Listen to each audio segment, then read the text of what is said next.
And I want you to imagine that you are on a jury as God is being held on trial, challenging our beliefs about who we've been indoctrinated to think God is. Let's begin. Ladies and gentlemen of the jury, God is on trial today through no fault of its own.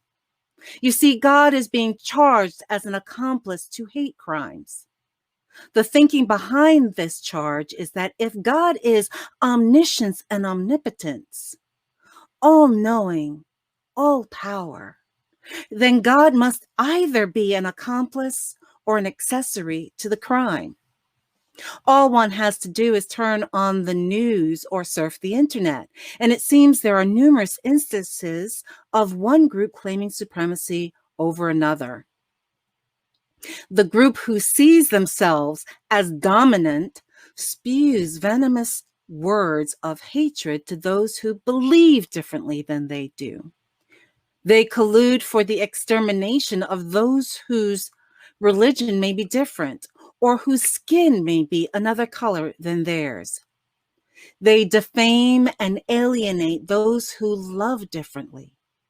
And each time these groups express their malevolence, they often say, God has told them to behave this way, and they are only following God's laws. Now, many of us may point fingers at those groups and say they are uncivilized, unspiritual, and uneducated. It is an attitude of non-inclusion and non-acceptance. Being deemed different, there is a collective consciousness that says they are worth less and have no real value. This is not a foreign country or religious sect touting hate. This is more than likely Christians who are in a position of power but blame and disparage others who look differently than they do.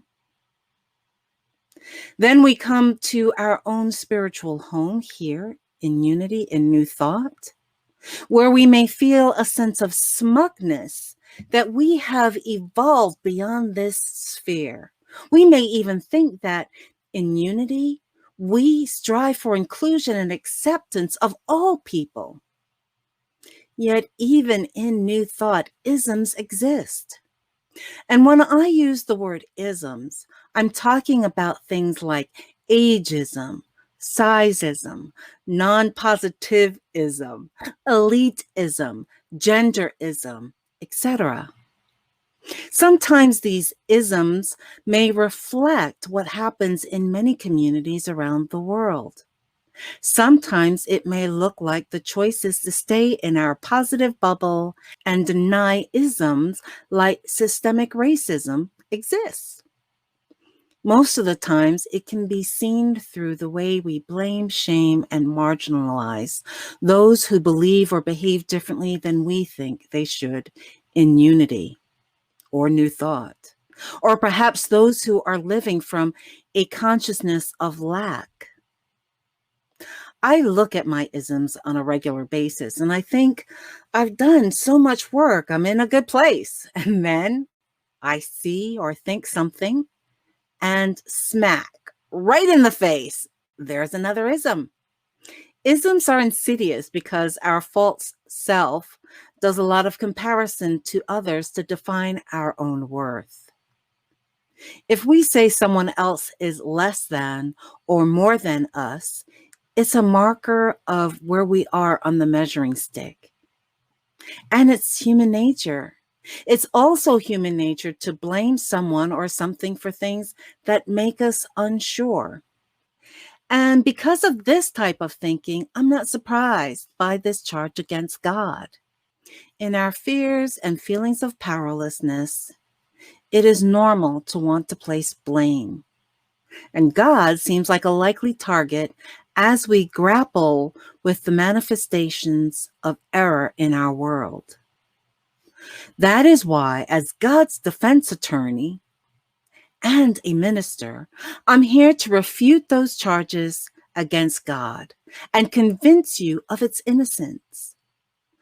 The need to define God in a particular way and to give God qualities that mankind understands is to limit the totality and limitlessness of God. It's in our definition that we create the illusion of a crime perpetuated by God. If we define God as a supreme being who controls our destiny, our lives, then each of us would be waiting to be saved. In this belief system, the best case scenario is that God, as Superman, would stop the things we deem as bad from happening to us. And when God does not stop the hatred, the disease, the forest fires, we are quick to blame and bring charges against God. What if, in mankind's drive for understanding the unknowable, the indefinable, we have made an error in our understanding of what God is? What if God is simply the unlimited energy of love, life, and light? What if this unlimited energy is in everything, including you and me? Then, ladies and gentlemen of the jury, would we be able to blame God, or would we embrace being responsible for saving ourselves and our brothers and sisters? Emily Cady, a pioneer in New Thought writing, helps to clarify what God is when she writes in Lessons in Truth this: it is through Christ, the indwelling Christ, that we are to receive all that God has and is, as much or as little as we can or dare to claim. There is in your own indwelling all the life and health, all the strength and peace and joy, all the wisdom and support that you can ever need or desire. End quote.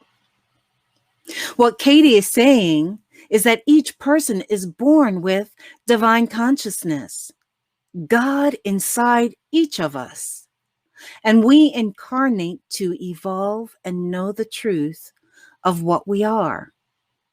Our physical bodies exist as vehicles to express our consciousness. And we have the capacity to learn, explore, shift, transform, and love ourselves as well as others.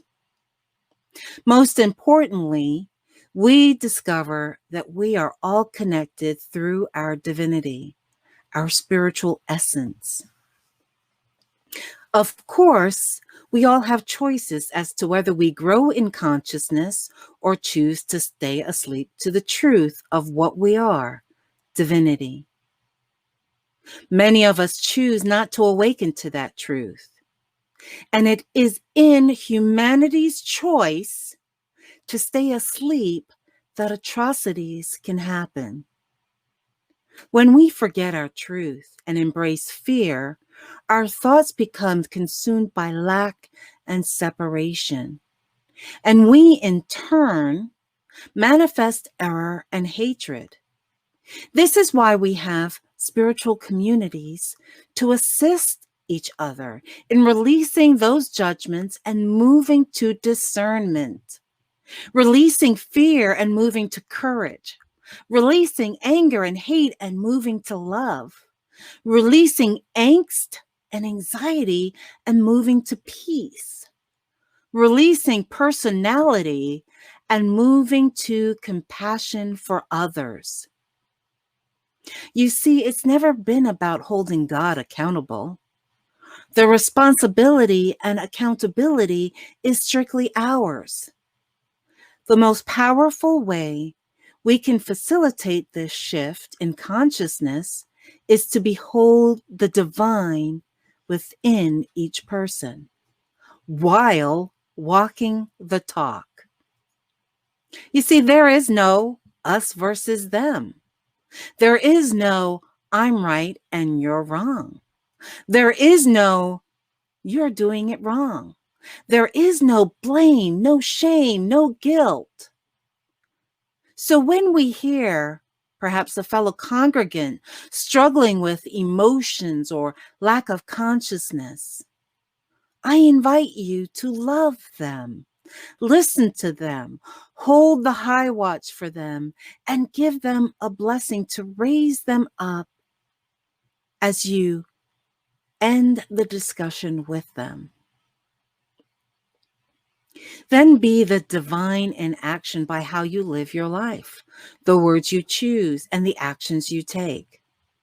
The author of Mark in chapter 12, verses 30 to 31 says this: "You shall love the Lord your God with all your heart and with all your soul and with all your mind and with all your strength.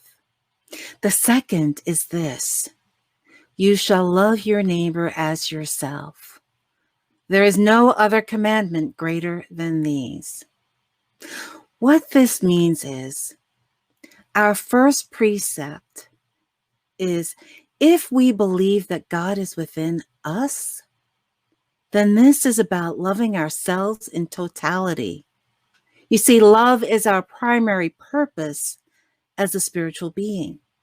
Everything we are, everything we do, and everything we think needs to come from love.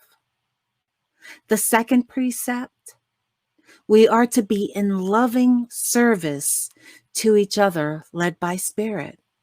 There is no other law. So, ladies and gentlemen of the jury, in conclusion, I encourage you to acquit God of these charges. You see, the charges against God is being raised from fear and error beliefs. Separation from God is a fallacy. If you find God guilty, then really you find yourselves guilty. I implore you to remember your divinity. Remember your connection to Source, and remember your connection to each other. It is from this awareness you can only find God innocent of these charges. I invite you, ladies and gentlemen of the jury, to claim your divine inheritance now. And together, let's co-create a world that works for all. So I think that's quite a powerful metaphor for how we perceive God, and that it's in our misunderstanding of what God is that we get ourselves caught up into separation. So today you have a choice. You have a choice to decide how you see God. You can change from those indoctrinated beliefs that are false and no longer serve you. And I think when you're able to do that, you will truly awaken